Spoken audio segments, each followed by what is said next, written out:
Cartas desde Nueva York. Carta 14. El niño de los periódicos. Los niños extranjeros y su madre.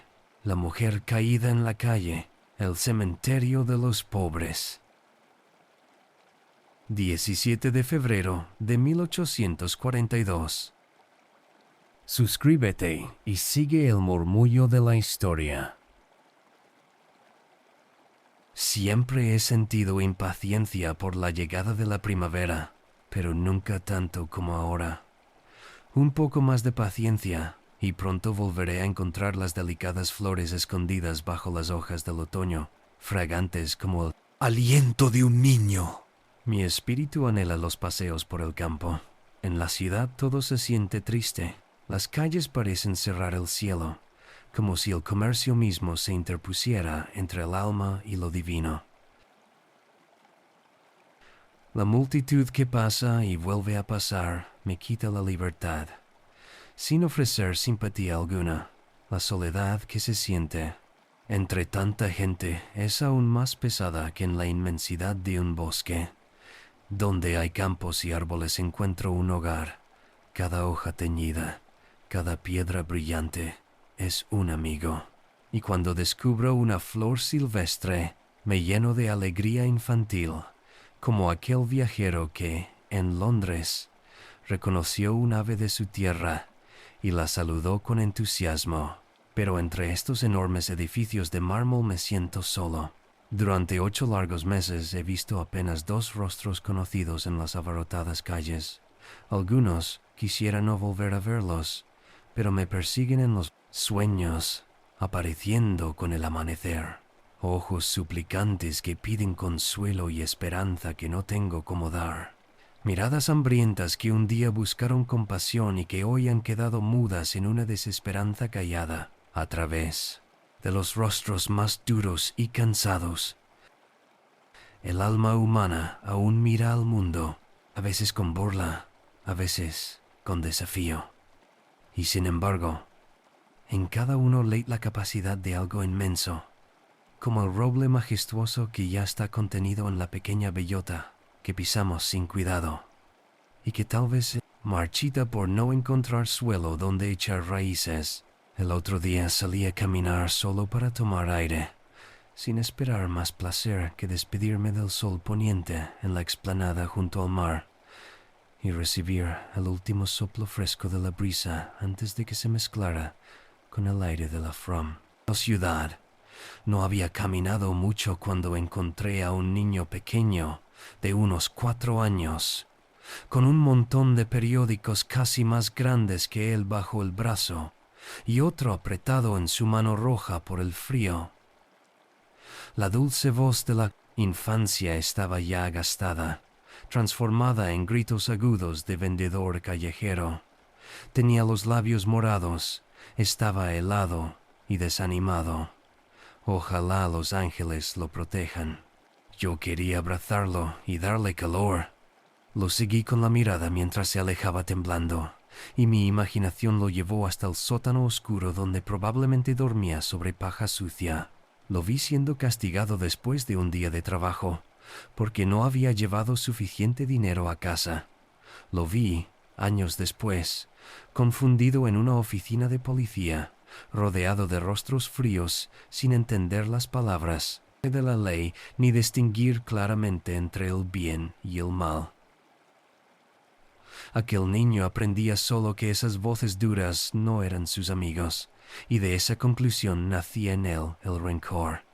En ese instante, una sola palabra amable, una sola voz parecida a la de una madre, podría haber cambiado todo su destino. Pero lo que lo rodeaba eran guardias y agentes, y ellos rara vez se parecen a los ángeles. El impulso fuerte que podría haberse transformado en amor por la humanidad se torcía hacia la desconfianza y la hostilidad. Si no podía ser más fuerte que ellos, intentaría ser más astuto, y ellos, a su vez, pondrían su astucia contra la suya. Así comenzaba un juego cruel, mientras la multitud leía los informes policiales con ligereza, sin ver que allí se estaba apagando lentamente un alma. Que Dios conceda a aquel pequeño repartidor un destino más luminoso del que mi imaginación le trazó. Un poco más adelante me encontré con dos niños luchando con furia por unas monedas que les habían dado y que habían caído al suelo.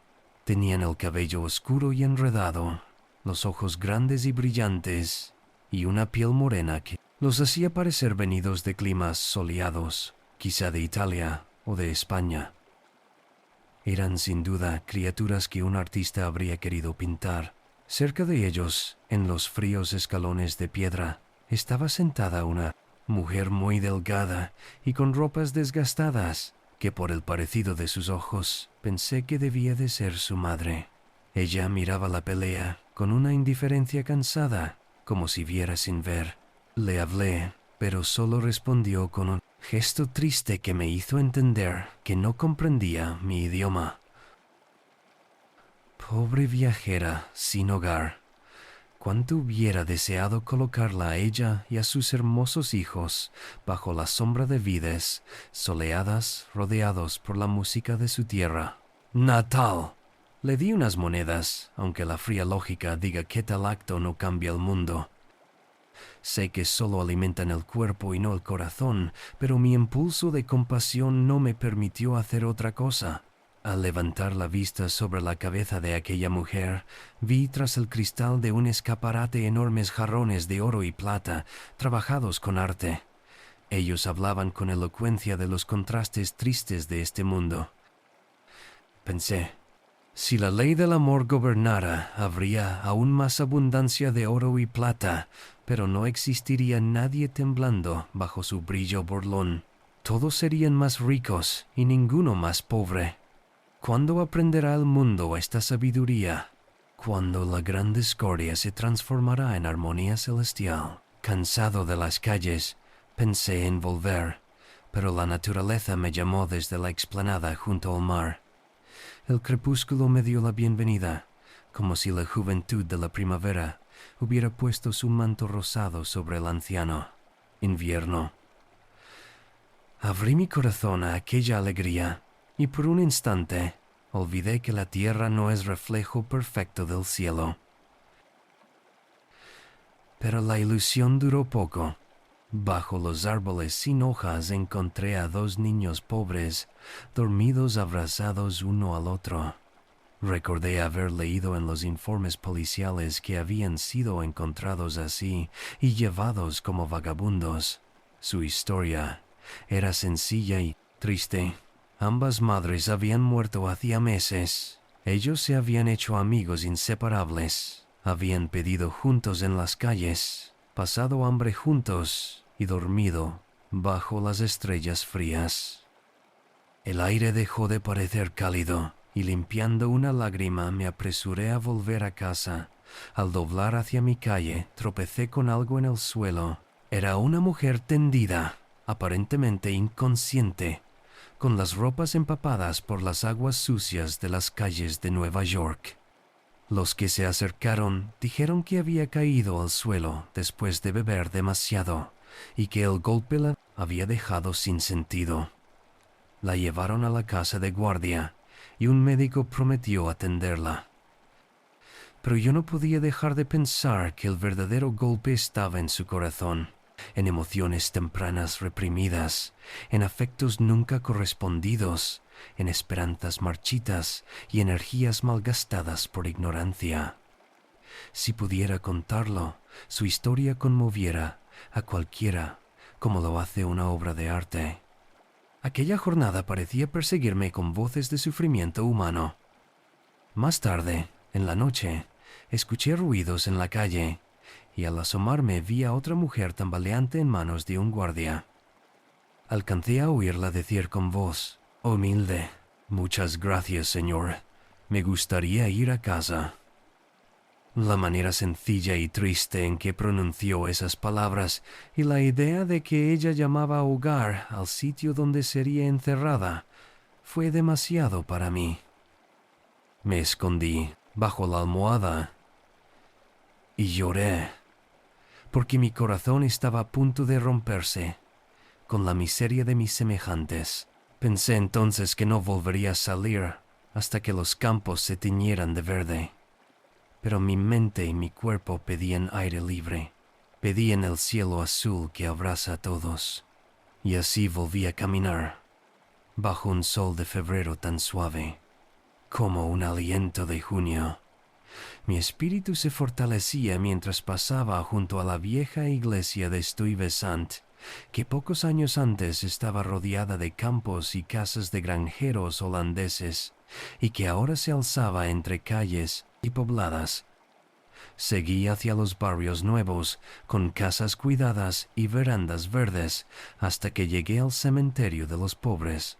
Allí crecían malezas y espinos, y los restos de la hierba del año pasado se movían con el viento, como recuerdos tristes. Pero el sol brillaba sobre aquel lugar como el amor de Dios sobre un alma desolada. Era profundamente conmovedor ver las sencillas señales de afecto dejadas por corazones aplastados por la pobreza. En un rincón había una cruz de madera con iniciales grabadas a cuchillo y pintadas con tinta. En otro, un aro doblado en forma de corazón pintado de verde, fijado en un palo a la cabecera de la tumba. En una tablilla estaba pintada una sola palabra, Mutter, la palabra alemana para madre. En otra, con trazos de carbón, se leía: Descansa en paz, nuestro amado hijo. Una inscripción breve decía: H.G., nacido en Baviera, fallecido en Nueva York. Otra, en francés, recordaba que la persona había venido desde las orillas del Sena.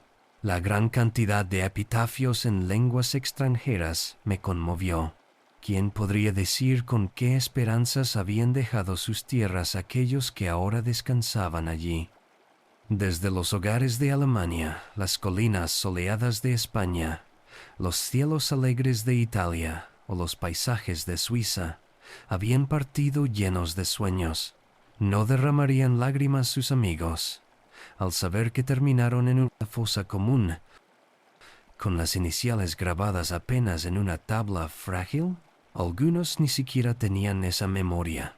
En una zanja profunda se amontonaban ataúdes sin pintar, unos sobre otros, sin tierra aún que los cubriera, hasta llenar la cavidad. De regreso pasamos junto a otro cementerio, este católico, que pertenecía a clases más acomodadas. Allí abundaban monumentos de mármol, con largas inscripciones, pero ninguno me conmovió tanto como aquella tablilla sencilla, con la palabra madre. La puerta estaba abierta y cientos de irlandeses, en sus mejores ropas de domingo, caminaban con respeto entre las tumbas, besando la tierra misma. La ternura hacia los difuntos es uno de los rasgos más bellos de su pueblo y de su fe. La tarde caía cuando volvimos a casa, pensativos pero no tristes. En los escaparates de las farmacias brillaban luces rojas, azules y verdes, reflejándose en los charcos de la calle como pequeños arcoíris. Era como pensamientos poéticos en mentes humildes, como recuerdos de aspiraciones puras en quienes se han equivocado, como la promesa de que el Espíritu de Dios nunca abandona ni siquiera al alma más perdida. Sonreí agradecido por aquel símbolo de esperanza, y di gracias a nuestro Padre Celestial por un mundo más allá de este.